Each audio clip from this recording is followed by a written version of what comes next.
जी नमस्कार, मैं हूं वाराणसी से शैलेंद्र सिंह और आप देख रहे हैं आईपा यानी all India progressive politics association. इसके अंतर्गत बातें होती हैं प्रगतिशील राजनीति की और चर्चा करते हैं, खास करके चूंकि 2022 का चुनाव नज़दीक आ गया है।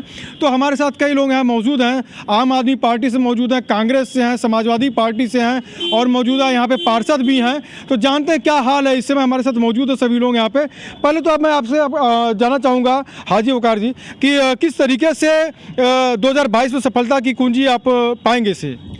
देखिए, सफलता कुंजी तो जनता होती है। जनता जिसको चाहे उसको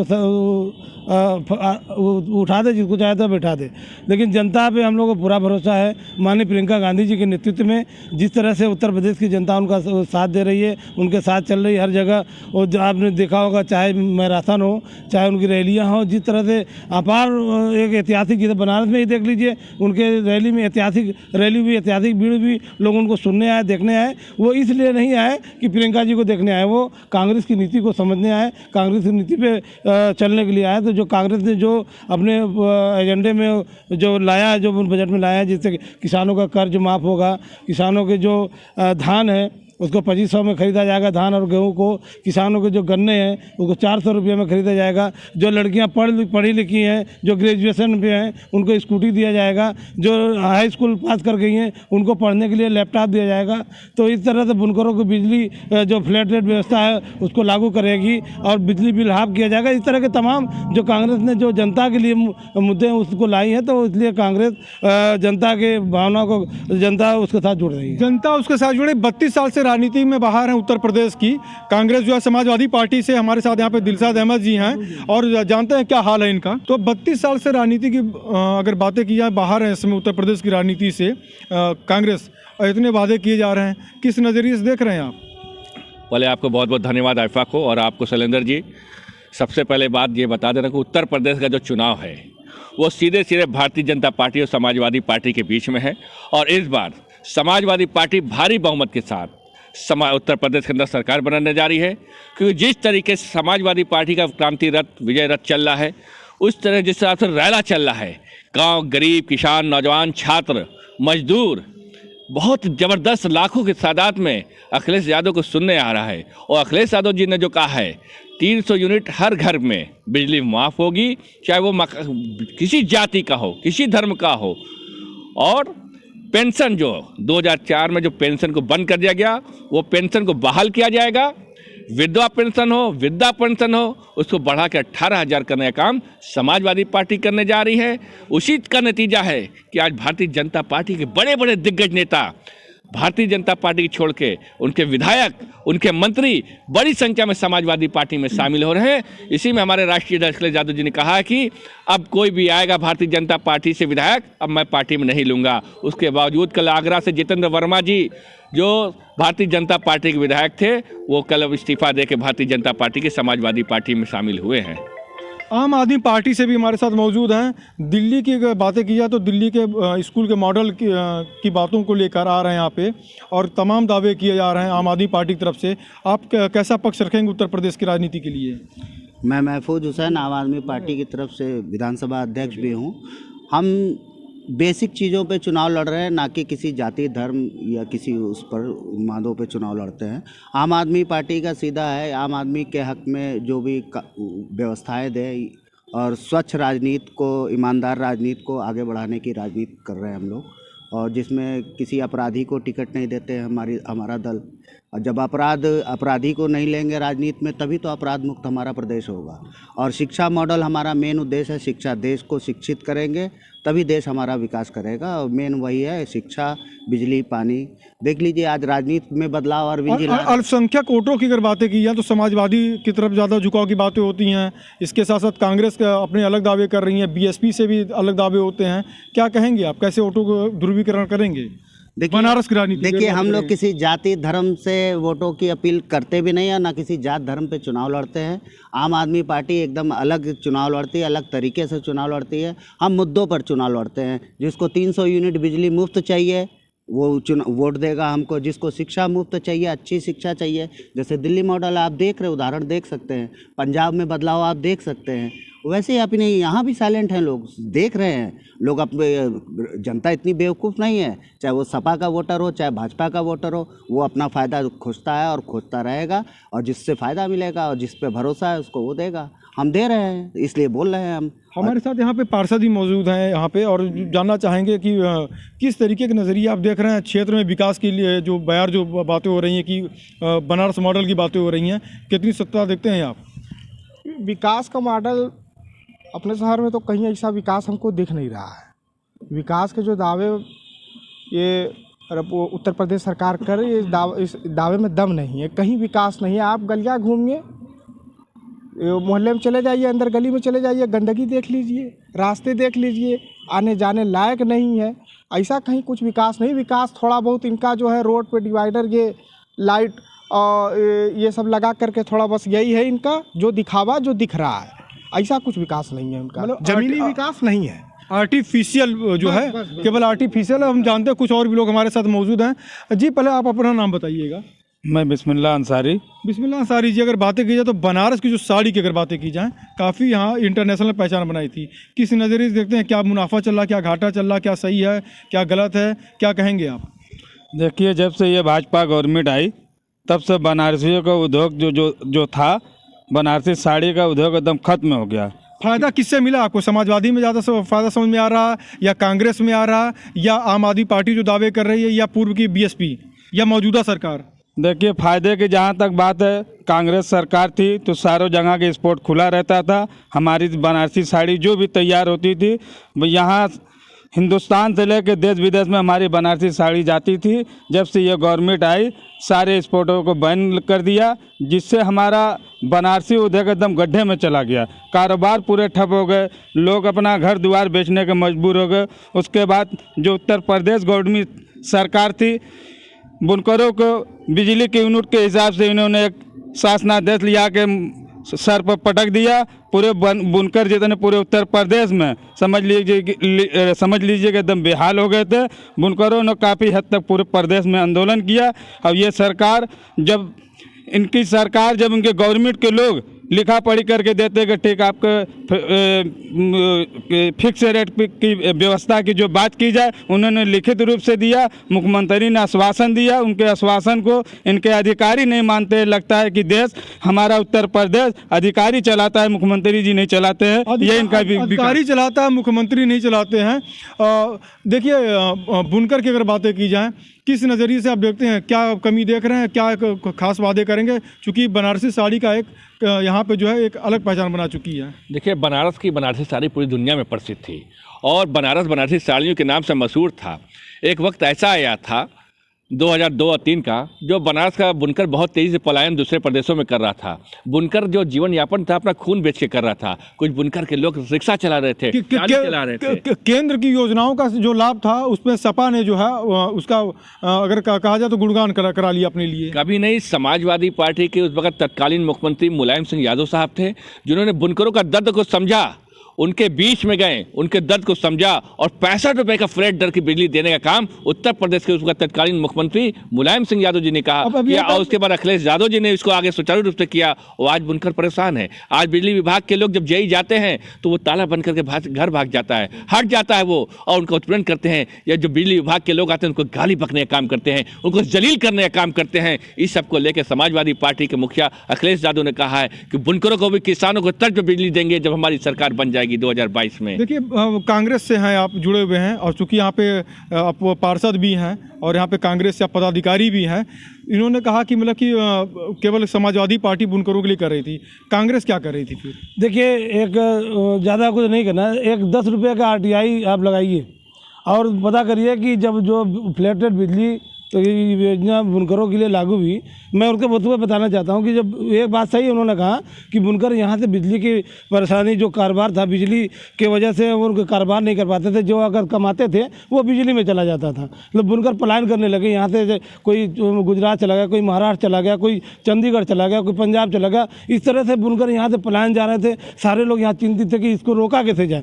तो यहाँ के हमारे बुनकर बिरादरान तंजीम के सरदार महतो सारे लोग ने एक डेलीगेशन आश्वासन लेकर माननीय सोनिया गांधी जी से मिले, उनसे सारे दर्द बताया कि बुनकर बिजली की वजह से पलायन हो रहे हैं, बिजली इतने ज़्यादा रेट लिए जा रहे हैं कि हम कारोबार बंद करके भाग रहे हैं यहाँ से। तो उन्होंने दर्द को समझा और सुना और मनमोहन जी की सरकार को उन्होंने आदेश किया। सरकार ने उस वक्त उत्तर प्रदेश में माननीय मुलायम सिंह जी की सरकार थी, तो ये केंद्र व्यवस्था ने केंद्र सरकार ने उस व्यवस्था को लागू किया और 80% सब्सिडी उत्तर प्रदेश सरकार को दिया, 20% उत्तर प्रदेश सरकार ने मिला के। जो कोई योजनाएं आज भी है, कोई अगर कानून लागू होती है, योजनाएं लागू होती है तो 80% केंद्र सरकार का और 20% राज्य सरकार का, ये मिला जुला के ये चलती है। वो चल रही थी, अच्छी खासी चल रही थी, लेकिन उस योजना पे वर्तमान भाजपा की सरकार ने डाके डाल दिए, बुनकरों के ऊपर प्रताड़ित करने लगे। अब जो कि बनारसी साड़ी की कला यहाँ पे पूरी दुनिया में मशहूर है, और उस कला को जैसा कि अभी बिस्मिल्लाह भाई ने बताया, एक बहुत बड़ी अच्छी बात कि कांग्रेस की जब सरकार थी, देखिए देश चलाने के लिए विदेश नीति की होने बहुत ज़रूरी है, और वो विदेश नीति वर्तमान मोदी जी की सरकार के पास नहीं है। जो 2014 के पहले जो 14 के पहले जो मनमोहन सिंह जी सरकार ने जो एक्साइज ड्यूटी, जो मैंने पहले भी बताया, वो बायरों से 2% एक्साइज ड्यूटी लिया करते थे, और बायर पूरे झूम के पूरी दुनिया से आके यहाँ से कपड़ा लिया करते थे, और वो कपड़ा पूरे दुनिया में हिंदुस्तान का कपड़ा जाया करता था, और पूरे दुनिया में नंबर 1 कपड़ा सप्लायर में इंडिया हुआ था। लेकिन आज उस योजना को उन्होंने देखिए कपड़े की बात भी कही है, और अगर बात की जाए तो मतलब कि छूट दी जा रही थी, 80% 20% की बातें हो गई वहाँ पे कि छूट दी जा रही। तो आप कैसे करेंगे यहाँ पे अल्पसंख्यक वोटों पे? यहाँ पे बुनकर जो है, बुनकर समाज तो 80% की दावेदारी कर रहे हैं, कांग्रेस के 20% कह रहे हैं कि उन्होंने बुनकरों के लिए सब्सिडी दी। तो आप आम आदमी पार्टी से हैं, कैसे आप यहाँ पे वोटों का दुरुपयोग कराएंगे यहाँ पे बुनकरों के लिए? हमारी पार्टी में ये सब चीज़ें हैं कि हर क्षेत्र की अलग अलग घोषणा पत्र बनते हैं। जैसे बनारस में हम लोगों से पूछा गया, माननीय संजय सिंह जी ने पूछा हम लोगों से पूछा कि आपके अपने जो मुद्दे बनारस के, जैसे हमने बुनकरों के मुद्दे को रखा था, तो उन्होंने सवाल भी उठाए थे उस पर, और उसको घोषणा पत्र में हम लोग अपने लाएंगे, बुनकर का भी वो मुद्दा लाएंगे जी। जैसे कांग्रेस पार्टी से बताया गया, हाजी वकास अंसारी जी ने बताया, कांग्रेस के यहाँ पे पदाधिकारी भी हैं, कितने सहमत हैं आप इनकी बातों से? देखिए, ये लोग सिर्फ कहते हैं, ये करते कुछ नहीं है। हमने बिजली फ्लैट दर की दिया 65 की, उसके बाद बनारस के अंदर मौलाना आज़ाद बुनकर हॉस्पिटल है, उसमें हमने पैसा दिया। उसके बाद जामिया हॉस्पिटल है, बुनकरों का बहुत बड़ा क्षेत्र है, वहाँ हमने ICU बनवाने का अखिलेश यादव जी की सरकार में किया। तो हम लोग करते हैं, समाजवादी पार्टी काम करती है। भले प्रचार में हमारे नेता भी कह चुके हैं अखिलेश यादव जी की, हम प्रचार में बहुत पीछे हो जाते हैं, लेकिन काम मौलाना अब्दुल कलाम आज़ाद वो बुनकर का अस्पताल देख लीजिए, वहाँ भी हमने बनाया। जामिया अस्पताल में ICU का हमने पैसा दिया, करोड़ों रुपया दिया। तो और बराबर हम लोग देते जा रहे हैं, बुनकरों के बीच में बराबर रहते हैं। और कभी कुछ बुनकरों की हक हकूक़ की लड़ाई होती है, चाहे वो फ्लैट दर की बिजली की हो, तो हम समाजवादी पार्टी के लोग सड़कों पर चल के धरना प्रदर्शन से लेके उनके सुख दुख में हम लोग शामिल रहने का काम करते हैं। आप पार्टी अपनी पहचान बनाना चाहती है, कांग्रेस अपना वजूद बचाना चाहती है। आप वजूद बचा रहे हैं आप लोग? नहीं, वजूद बचाने की बात ही नहीं है, हम तो खुद वजूद में, देश में हम सरकार सत्ता में देश चलाए हैं। देश कांग्रेस आप देख लीजिए, आज जिस तरह से 7-8 सालों में इस मोदी सरकार ने देश को उजाड़ कर रख दिया। ये कहते हैं ये बाहर हैं, ये वजूद बचाने का चुनाव है कांग्रेस का। 32 साल का विकल्प बनेंगे आप? बिल्कुल बनेंगे, जनता बनाएगी हमको, जनता के लिए लड़ रहे हैं, जनता के मुद्दों मूलभूत सुविधाएं दे रहे हैं, और जैसे 8 साल पहले हम दे देंगे, कोई दल नहीं दे सकता। अरविंद जी ने, देखिए अरविंद जी के आने ही से ये उत्तर प्रदेश में समाजवादी पार्टी की और भारतीय जनता पार्टी की, और समाजवादी पार्टी गठबंधन में बदलाव देखिए कि 300 यूनिट की बात अब अखिलेश जी भी करने लगे हैं। ये बदलाव से खदेड़ा करने जा रही है समाजवादी पार्टी। देखिए, खदेड़ा तो उत्तर प्रदेश सरकार की होने जा रही है। माननीय उसको खदेड़ भी दिया, भाजपा के लोगों ने खुद खदेड़ दिया योगी जी महाराज को, उनको खदेड़ के गोरखपुर मठ में भेज दिया। कहाँ ये गोरखपुर मठ में भेज दिया गया, क्या कहेंगे आप? देखिए, गोरखपुर मठ में तो चले गए हैं, लेकिन जो सपा और भाजपा की बात है, इसमें जनता को ये नहीं बता पाते हैं कि सपा में से निकल के आदमी जाता है बीजेपी में से निकल के आता है सपा में। ये एक चने के 2 दाल हैं। जनता को बेवकूफ़ बनाने का ये लोग मतलब ठेका ले रखे हैं। ठीक है, विकल्प क्या होना चाहिए? विकल्प ये आम आदमी पार्टी है। आम आदमी पार्टी है। देख रहे हैं भैया यहाँ पे जो है अगर बातें की जाए यहाँ पे तो पार्षद हमारे साथ मौजूद हैं यहाँ से, और जानते हैं कि आजम खान जी की जो है भैंस चोरी हो जाती थी, जल्दी मिल जाती थी, ठीक ना, आरोप लगा, काफ़ी लोगों ने हंसी भी उड़ाई इन मुद्दों को लेकर। तो कितने सहमत हैं आपके यहाँ, मतलब कि कुछ न्याय की बातें अगर होती इस मौजूदा सरकार में, क्या कहेंगे आप? बीजेपी सरकार से खुश हैं आप लोग? देखिए, भैंस चोरी का जहाँ तक बात है, चोरी कोई भी किसी का कोई भी सामान है चोरी हो सकता है, तो उसमें कहना क्या है, इसको मुद्दा बनाने का कोई मतलब ही नहीं है। इसी मुद्दे पर तो सरकार पलट गई। नहीं, इस मुद्दे पर सरकार नहीं पलटी। भैंस चोरी को लेकर काफ़ी छैयटबाजी हुई और इस समय मुकदमे भी सब लगे हैं। मुकदमे तो सारे फर्जी लगाए गए, राजनीतिक मुकदमे हैं। सारे फर्जी मुकदमे हैं, बदले की भावना से है। ये आपसी भारतीय जनता पार्टी का इन आजम खान साहब से ये निजी दुश्मनी निभा रहे हैं। भाईजान और तमाम तरीके की बातें आने लगी, लैला, तमाम जो अब्बा जान, तो क्या कहेंगे आप? देखिए, बीजेपी के पास कोई मुद्दा नहीं है। बीजेपी अभी 2 महीना बाकी है। ये हिंदुस्तान, मुसलमान, पाकिस्तान, कब्रिस्तान, ये अभी चलता रहेगा। फिर जिन्ना को ले आएंगे, क्योंकि वह मुद्दा है ही नहीं। इन्होंने काम किया ही नहीं। इन्होंने जो विकास किया भी वो कॉस्मेटिक विकास किया। मैंने पहले भी बताया ना कि बनारस में कोई विकास नहीं हुआ, सिर्फ जातिवाद, फिर हिंदू और मुसलमान, पाकिस्तान, कब्रिस्तान, शमशान, यही चलेगा 2 महीना। और ये जनता उत्तर प्रदेश की जान गई है कि ये सिर्फ लड़ाने का काम करेंगे। एक मैं शेर के साथ कहना चाहता हूँ, जो हमारे नेता मोहतरम अखिलेश यादव जी भी कहते हैं कि मंदिरों में संग गुजे, कि मंदिरों में संग गुजे, मस्जिदों में अजान, जब नाम आए एकता का, वो नाम हो हिंदुस्तान, वो नाम हो हिंदुस्तान। ये सोच समाजवादी पार्टी की सोच है, ये सोच अखिलेश यादव जी की सोच है, ये सोच आजम खान साहब की सोच है। यही सोच लेके, मोहब्बत का पैगाम लेके समाजवादी पार्टी अमन का पैगाम लेके जनता के बीच में जाएगी। अमन का पैगाम मिला कहाँ? कई तो दंगे तो हुए वो समाजवादी पार्टी की सरकार में, तो उसमें कांड हमने देखा। अब लीजिए, आप आम आदमी पार्टी से बता दें कौन कौन से कांड हुए, पूरा लीजिए जानकारी। मुजफ्फरनगर कांड देखा हमने सपा सरकार में, जिनकी रहनुमाई करते थे बेचारे वही मार भी खाए हैं। वो बेचारे कब्रिस्तानों में छुप छुप के रह रहे थे। काशी में भी एक दंगा हुआ, बिल्कुल, कर्फ्यू लगी। हाँ, कर्फ्यू भी लगा, दंगा भी हुआ, यहाँ सब हो रहा है। और देखिए, इन सब चक्करों में पड़ना बेकार है। और हम दोनों दल से पूछते हैं, कांग्रेस से भी पूछ रहे हैं, सपा से भी पूछ रहे हैं। हम शिक्षा में 25% पैसा खर्च करेंगे, सरकार खर्च करेगी शिक्षा में, बजट का 25% पैसा, क्या ये खर्च करेंगे? पूछिए। देखिए, हम थोड़ा सा कांग्रेस की तरफ भी चलेंगे जरा सा। हाजी जी, अगर आप एक जानकारी लेना चाहेंगे, क्षेत्र में आप हैं यहाँ पे, मुसलमान कल, आज और कल में आप कितना अंतर आप देखते हैं? कल क्या उनकी अगर बातें की जाए, कल क्या स्थिति थी, आज क्या देख रहे हैं, वर्तमान के बाद भविष्य क्या उनका नज़र आता है? देखिए, मुसलमान को जिस तरह से ये अभी योगी जी की सरकार ने कह दिया कि 80 और 20, ये लोग जो सत्ता में बैठे हैं ना, ये देश को बांटना चाहते हैं, हिंदू और मुस्लिम करके करना चाहते हैं। लेकिन हम ये बताना चाहते हैं आपको कि मुसलमान इस देश के पैदा हुए इसी धरती पे और इसी धरती में दफन हो जाएंगे, कहीं बाहर तो नहीं आए। हिंदुस्तान मुसलमानों को जितना देश आज़ाद कराने में जितना सभी ने योगदान दिया, सबसे ज़्यादा मुसलमानों ने योगदान दिया। तो मुसलमान की जो जिस तरह से मुसलमानों को बदनाम किया जाता है, मुसलमान ने एक सच्चा हिंदुस्तानी होने का सबूत पैदा किया है। और हमारे उस मुसलमान को वोट के धुरी कर दिया जाता है। कोई कहता है कि वो हमारे साथ है, ये हमारे साथ। बैंड वाले हैं आप, बाजे वाले हैं, क्या हैं आप अल्पसंख्यक में? क्या ओवैसी जी का जैसे जो कहना कि केवल इनके जो स्थितियां हैं बैंड बाजे वाली की है?